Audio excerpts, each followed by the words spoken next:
Riwruok mar okinde pacho ka LSK okwedo mokalo wach manyo otimore odhiambo manyoro e doho ma Makadara kama jang'ad buche Monica Kivuti kod apisa mamoko mag obila nyochiel gi magina.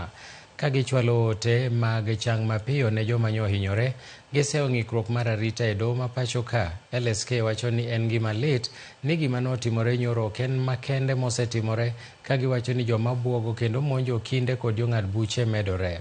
Gidwaro ni mondo okaw okang' moreto mar chwalo negi arita makare. LSK owacho ni gibiro bedo kod twak kod ogai mar doho Martha Koome mar loso chenro makare mag jiwo arita mar joma tiyo e sekta mar doho. LSK bende omedo ni arita e doho en ting' mar ji duto te, kata kamano gidwaro ni mondo med rido arita e rangae duto mag doho ma pacho ka. Kuom mano gidwaro ni chenro mag rango joma donjo e doho okasi maonge dewo wang' ng'ato minyalo par ni nyalo bedo ni oluor kaluwore gi rang'iny ma entie. Giwacho ni chenro mar doho keti koda chik mar chwalo ratiro ne jopiny, kaka chik e lwedo ketho chenro mag chwalo ratiro makare. Jopiny duto nyaka mi chik kendo doho luor mowinjore.